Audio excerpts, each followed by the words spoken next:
She made her mark in the biggest of ways over the course of the last 2 years. And that is Samantha, who joins us here on Busted Open. Samantha, how are you? Hello, I'm wonderful. How are you? I am so happy for you because I know that your love of loves, and I know how much you love pro wrestling, and we'll get into that.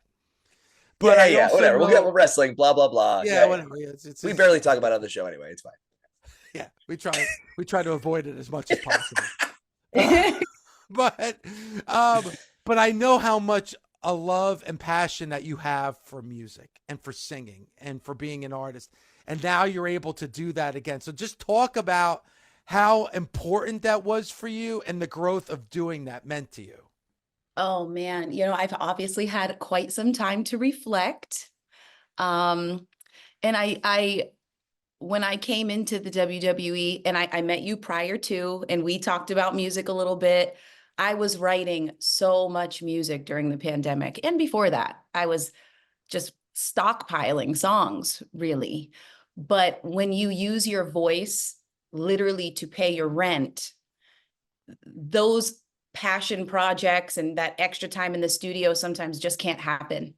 So, wrestling's not even really to blame because I always have used my voice really strenuously for whatever production I was in. And now, for the first time ever, thanks to WWE, thanks to pro wrestling, I actually have people who want to hear my songs first. And I've gotten to a place in my career where I can say, oh, wow, I'm literally able to do this. I don't need to scream my face off to pay my bills right now. So I can use my voice precisely how I want to for the first time in 36 years. That's fantastic. I mean, that's that's not passion project. That's not love. That's like you call your own shots and absorb whatever the hell you want to do. What I grew up watching wrestling when I was 5 years old, and I told my dad, I go, hey, this is what I want to do. What started you into singing or writing? Did you see something? Did you get inspired? Did you hear someone's voice and go, whoa, what led you to go, hey, this could be for me, or I need to try this? My mother was a classical flautist, so I grew up with music all around me, and I started playing my horn at 4 years old.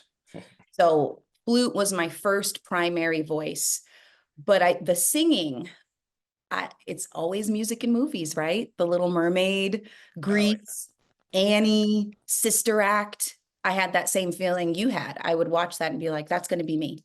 That's going to be me. I would go and see shows and I'd be like, I wonder what all these people would think if they knew that I'm just like a really good singer, when yes. I was a kid. So yeah, just really everyone around me and wrestling as well, because I have credited, even before I got into WWE, I credited wrestling and pro wrestlers for a lot of my stage aesthetic. I stole quite a bit from the wrestlers that I admire. So it really is all one and the same.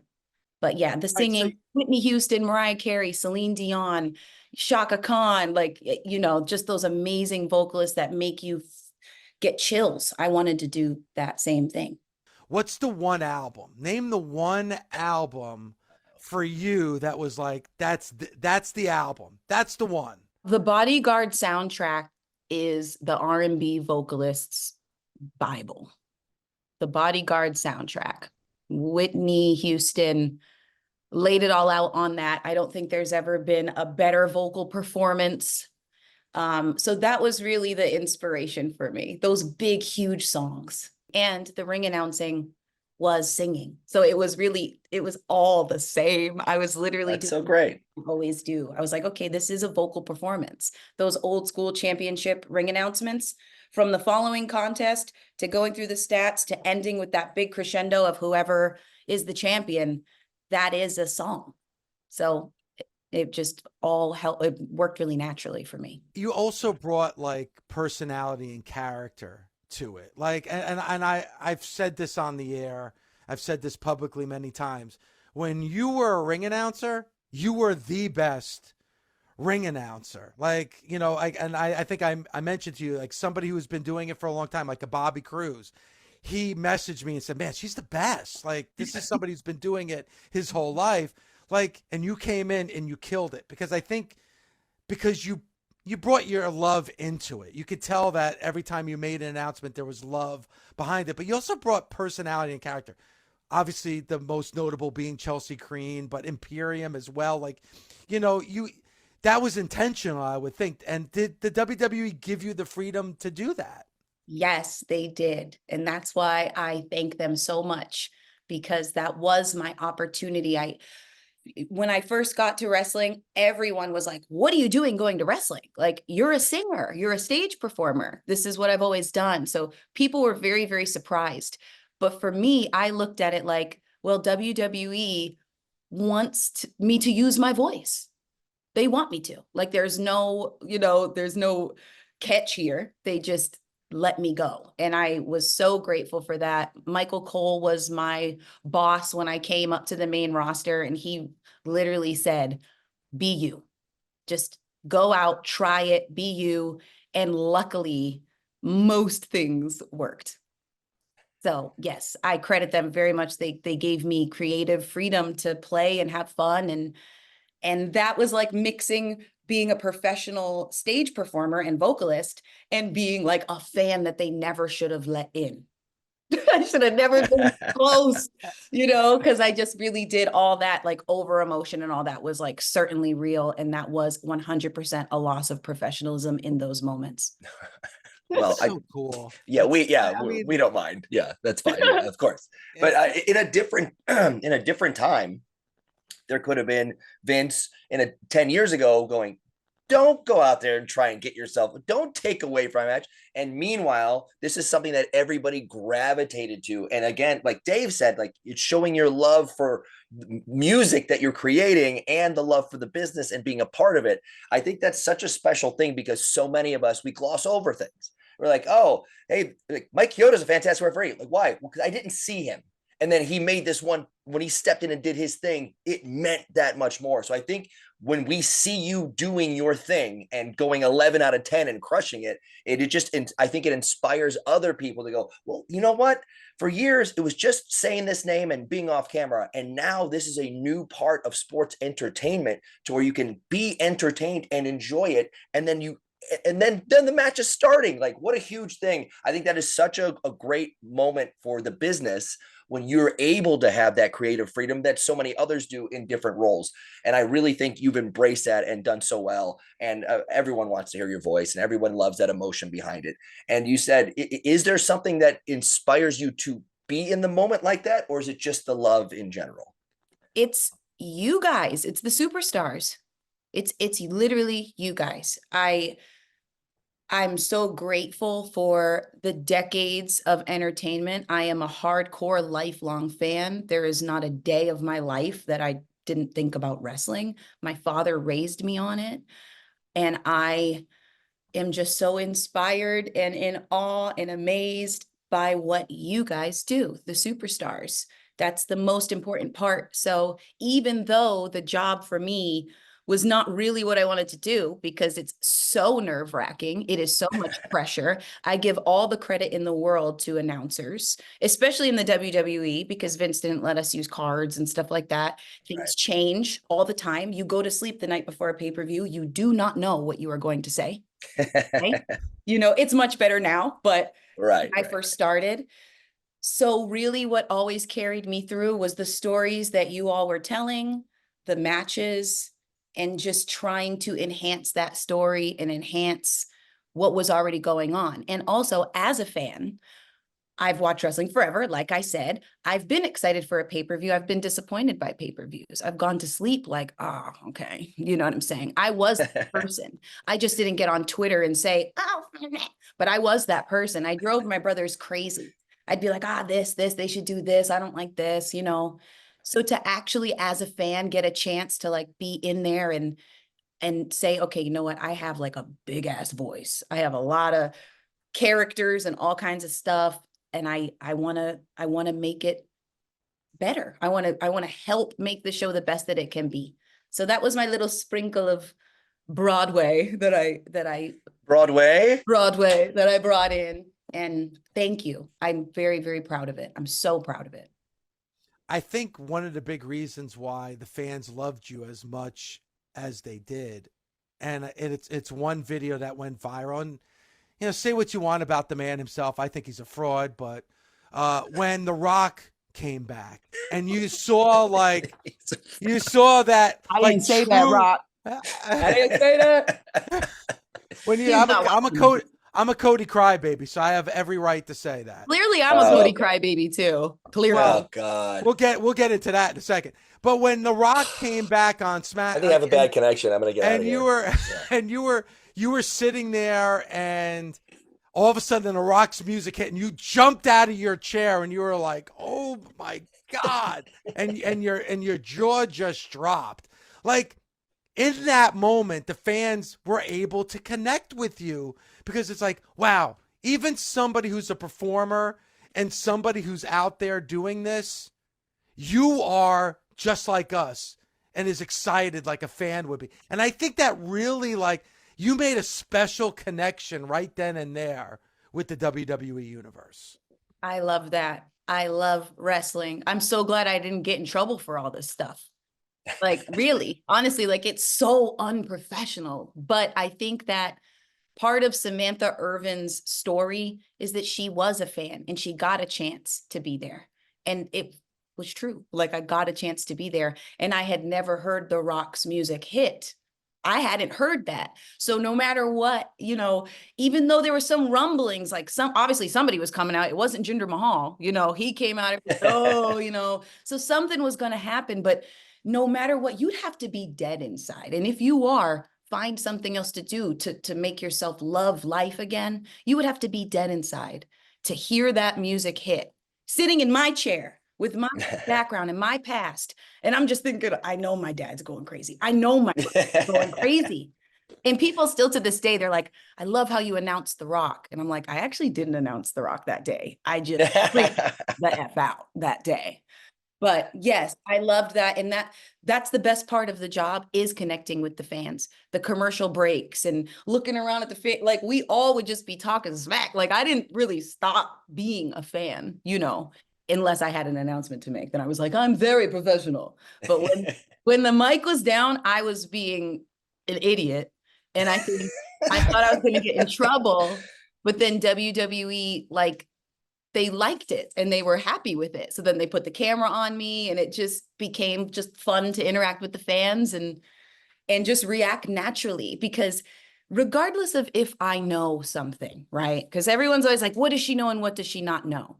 Why? First of all, why would I not know what's going on? Whatever. Second of all, it doesn't matter if you know what's going on. To see it work in front of your face, to see the story be told just flawlessly in front of your face, it's a good feeling. And we're all part of it, right? The fans, we're all part of it. You're part of this. So, my dogs are going crazy, but yes. So that was an amazing moment. Connecting with the fans is the hands down best part of the job. Going back to, the fraudulent Rock and him trying to take away, I'm trying to be in Moana 3. You messing everything up. Yeah, come on, Dave. Listen, Dave ain't gonna be in Moana 3. This is just my opinion. This is just my opinion. And I got under his skin, Samantha, because he did a whole promo on me with my pink robe on. I bothered him. Think about that. Think about me bothering him. Soft skinned, The Rock. Maybe his headphones were turned up high. Rocks aren't that soft. Rocks aren't that soft. It's more like a spongy ball. But anyway, so I love you. No, you don't. He tries. Let's be honest. I'm trying to get into Race to Witch Mountain Part 2, so do not ruin this for me. You're trying to get Game Plan 2. Game Plan 2. Not the nanny. What's the other one? So I could be the grown-up daughter. Was that one? What was the one with the daughter that looked just like me? That was Game Plan. There you go. So I could be the grown-up. Game Plan 2. We got the supporting cast right here. All right. So you know what? I'm sorry. All right. I'm sorry, Samantha, because you could definitely star in Game Plan 2. Thank you. You definitely could. That's the definitely nicest do. thing anyone's ever said to anyone. That's very, very sweet. You definitely could star in Game Plan too. The Rock couldn't anymore because he doesn't look like a quarterback anymore. But anyway, so he takes the main event away from Cody Rhodes, takes it away. Oh, this is back to Right? Cody Crybaby stuff. Good. Hold Good, on. good, good. I'm setting this up because this is a true moment between fan and performer. Okay. And the performer being Samantha. And fan, because you and I were on opposite sides on Twitter when this went down, because I was one of the let it all play out people. I was one of those people. Yeah, and I'm one of those, no, I want what I want and I want it now. Yeah. You know, but I am man enough to say, Samantha, I was completely wrong. Wow. The best thing that could have happened is that he did not win at WrestleMania 39 and he won at WrestleMania 40. But that's not what I'm talking about. I'm talking about The Rock. He took the main event away from Cody. Cody got it back, wins at WrestleMania 40 in Philadelphia. Obviously, I'm labeled as a Cody crybaby. You are a Cody crybaby as well, because that moment brought you to tears. And I think it brought a lot of people to. So just talk about that special moment when Cody won the championship at WrestleMania 40. So I actually started crying before the finish. I started crying when The Undertaker came out. Well, first I started punching all the people that were in the general vicinity, including Warren Treaty, who were right behind me, who sang God Bless America that day. They were right behind me. So I started punching them. We were like, oh, everybody was going crazy. And then I think 36 years of just payoff. Like it all just came crashing down. Every sad thing, every crazy thing, all the stuff in wrestling that you can't talk about, all the freaking everything that you hold on to if you're a fan. It just all just came out in that moment. And then Cody winning, just the way that they told that everything. And I was right. We didn't even really get to see Seth Rollins, okay, crawling up. He was right by me. He was crawling. I was like, oh, God. Everything was just insane. And in that moment, I was not there for work. I was literally there, like, just as me, just Sammy. Like, I was at WrestleMania 14 in Boston. I was in the nosebleeds. And now I'm here, WrestleMania 40. All my idols are right there. And I just lost my ish. I really, really lost it. And I felt absolutely terrible. I felt so bad in that moment. And I said, I had a whole thing in my head. I said, okay, I have to leave now. Obviously, I'm done, because I'm a terrible announcer, because I prioritized being a fan in that moment. And I realized then I will always prioritize being a fan. And I hope the fans understand you have the best part. You have the best role in the company. Just understand that as a fan. And I lost my ish. And Cody was like all crusty. And it was crazy. The whole thing was insane. And it was the best moment. And I'm sure, God willing, if I'm an old lady dying on my deathbed, that will be the moment that I hear. Seriously. It's like just such an important moment in my career. Yes, but more so just as a fan. Like I am more of a fan than a ring announcer and an employee. Samantha, come back.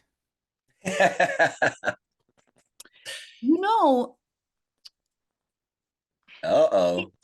No, really. It's so crazy because you can't say anything. I can't say anything anymore. Like I can't just say anything. Everything is like a big thing now. So that's lame. So I don't really say much about it, but I just wanted to have an opportunity to challenge if maybe it wasn't just the ring announcing people loved.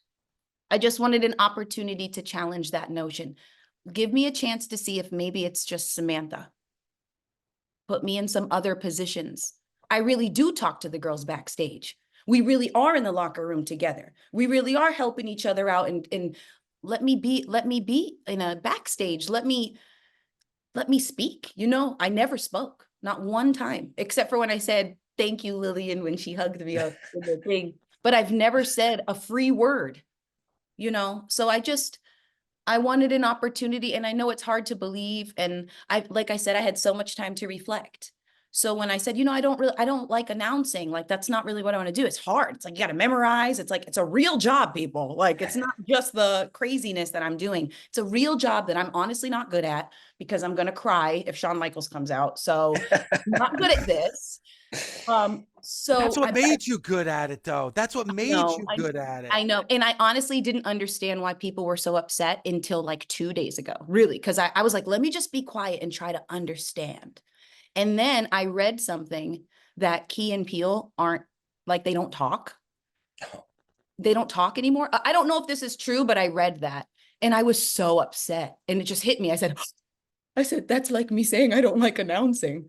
That's like Key and Peele not being friends. And I really do feel bad that for anybody that I upset with sharing that. I actually thought we were all like really close. Like, I thought people knew. I thought for sure they were like, oh, this bitch thinks she's Paul Heyman. Like, I thought people already knew. But yes, I really loved my time there. I loved every single moment.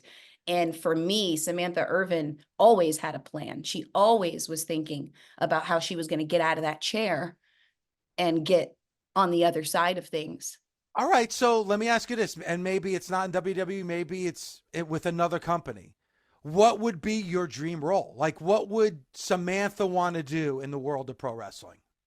By the way, has anyone ever even asked you that question? No, the only person that spoke to me about it was Michael Hayes. He did say, he's like, you want to learn everything, don't you? And I was like, yeah. And he said, you want to book, you want to be a booker. And I was like, I want to learn everything. So he definitely saw that in me, because I was just always like, just around, just like observing. Now I think my dream role is different, because when I first came into it, I wanted to do everything. I mean, at one point I asked if I could referee, and they were like, no, So, but now that the ring announcing got so popular, I kind of can't, I kind of can't do certain things now. The truth is that I would have loved to try every single thing. That's the truth. But really, I would like to write.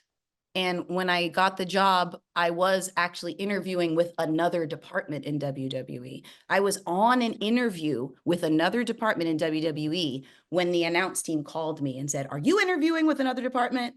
And I said, yeah. And they said, we want to offer you a job. And I was like, okay. And then I finished up, but then I accepted that job. So I want to be an old lady, an old smart lady who knows everything. Okay. And make shit happen. That's it. However the journey happens. But Paul Heyman is absolutely a big inspiration to me. I really admire what Eric Bischoff was able to do at WCW when he got things popping off. I love risk takers. I love new ideas. So can I throw one out there? Can I throw an idea out I know there? nobody looks at me in this light, but can I throw one out there and you can yay or nay it? Okay. Okay. I would love for you to go to AEW and be the booker for AEW. Help Tony Khan with AEW. Build up that organization to where it should be. So interesting, because I think, with all the tribalism and everything, which they don't know nothing. Unless you were alive during NWO Monday Night Wars, unless you were alive then, you don't really know anything about tribalism. This is light work. All y'all's little tweets is nothing. We actually had face-to-face beef back in the day over this. People don't understand. My first divorce being a prime example of it, but go ahead. It's real. It's so real. That is so real. I could go the rest of my life and never hear the word Goldberg again. But anyway, let's not. Well, that goes for two of us, and it's not totally divorce related. Yeah. Let's not go down that bad road. I'm telling you, AEW, shoulder to shoulder with Tony Khan. I'm not done with wrestling at all. And I now have realized that I will need to have an opportunity where I can make something. I have to be able to make something. Just like with the ring announcing, it was, we have amazing ring announcers. We've always had great ring announcers, really. Great voices, very professional, more professional than myself. But when they asked me to do it, I said, well, I'm going to inject some crack into this so that they move me off of it. I'm going to make it into like the biggest thing ever, because just growing up you know, with Vince, honestly, if there was a Samantha Irvin, Vince would have taken her off ring announce. He would have been like, put her somewhere else and have her do something else. So in my head, I just always thought that's what would happen. That wasn't the case. I'm so proud of everything that I accomplished, but ring announcing is not my goal. I'm very goal oriented. So when I accomplished all that stuff and it was like, okay, that's it. So now I'm just going to keep doing it. And there's nothing else to work for or to reach. That's when I had to step away. If there is some work that needs to be done, if there's something that I think needs to be improved, and if there's a way that I can contribute, I'm going to finagle my way back in there when the time is right, wherever that may be. I think you brought so much to ring announcing. I don't think there's ever been somebody that brought that charisma, that personality, and even that big match feel like you did in that short time with the WWE.